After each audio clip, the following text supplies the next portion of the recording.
Yeah. Well, I don't know what you call it. You got it right. Okay.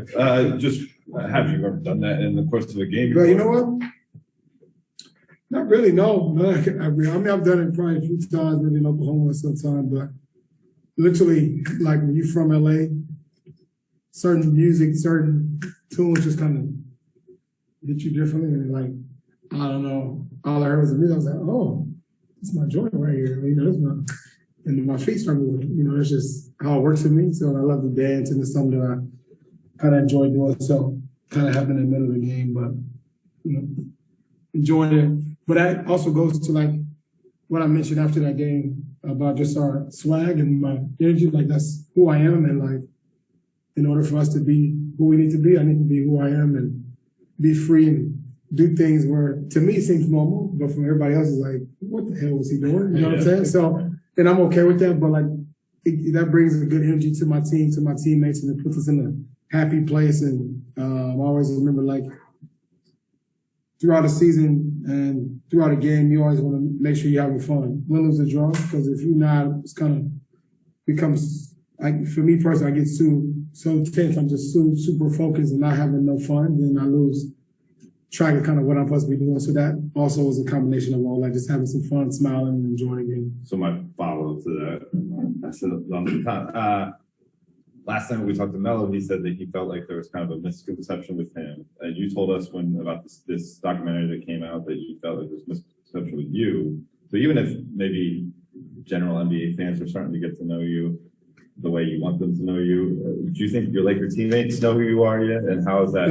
Yeah, I think they're getting a better idea just who I am and kind of what's important to me. And that's just winning and making sure that I bring good energy and good spirits each and every day, regardless of kind of what's going on. Because, you know, us as athletes and as men, we all have different things going on in our lives, and coaches and staff from top to bottom got different things that we all may have encountered. So I just feel like it's my duty to make sure I bring in positive and good energy to the guys, and that's a part of my job.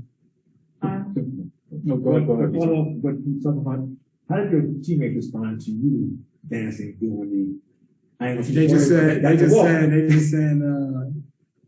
you know, that's just me being me. You know, I like to joke and enjoy the game and have fun while doing it, but also at the same time, like I'm gonna compete to the best of my ability, and that's just kind of who I am. And I think that some of them didn't notice it right away. Then after the game, everybody's like, "Oh, I didn't realize you did this throughout the game." I was like, "Yeah, me neither." So afterwards. And my point would be the defense you guys played last night. Better indication what you guys talk about the process, taking steps. And that's one step. Yeah, I think we've been moving in the right direction of just worrying about us, regardless of what team and who's on the team and what's their record. Really don't really matter at this point. Right now, we're just worried about creating our own identity, taking care of home court, and making sure that we move our defense in the right direction. A little more technical, but Frank has talked about guys getting used to his defensive system. Mentioned to us that Phil has been going over some clips on defense with you. What to you? I know you've been in a lot of different defenses throughout the years, but what is the biggest adjustment for you in this scheme, and where does sort of in the layers of accountability for having a good defense, where do you kind of feel like you fall on how much responsibility you have to? I mean, it's a concept of really relying a lot on bigs, kind of figuring out a way to be able to chase guards and kind of send them to the bigs and then go there, man. Like,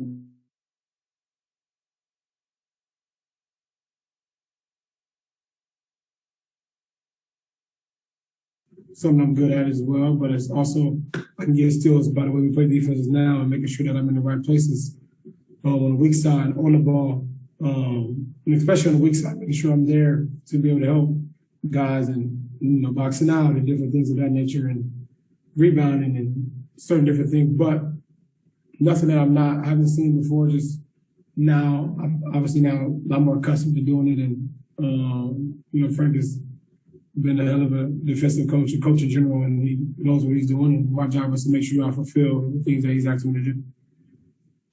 Bill, Hey Russ, I'm home with a sick kid today. When you were with Melo the first time, he was obviously at a different stage in his career, and it was kind of, remember, it was a thing when you guys were together about whether or not he'd be willing to come off the bench, and kind of, he laughed about it at the time. He's obviously come a long way on that, and now, I mean, if he plays like this, he's going to be in the conversation probably for sixth man of the year.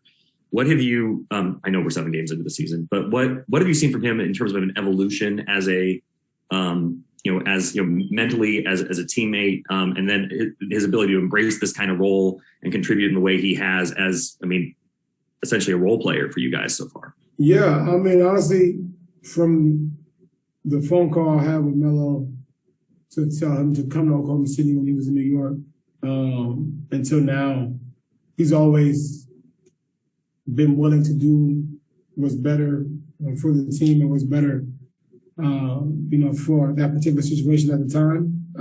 Obviously, sometimes it may have not looked as if he was willing to do so, but the conversation we had as men and as brothers, he's always been straight up and honest with me on, where he sees himself with the upcoming season, and to see him just kind of really take in and own the space is just amazing, because I know he's at peace. That's the only thing that matters.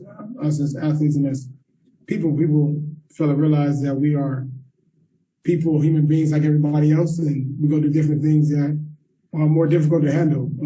And for him to be able to see that he's at a place of peace and comfort with himself is the most thing I'm most important about basketball stuff, and take care of himself. He's a Hall of Famer, and we'll leave this game with his head up regardless of what happens. But him as a person and who he has become over the last couple of years is, to me, the most important part.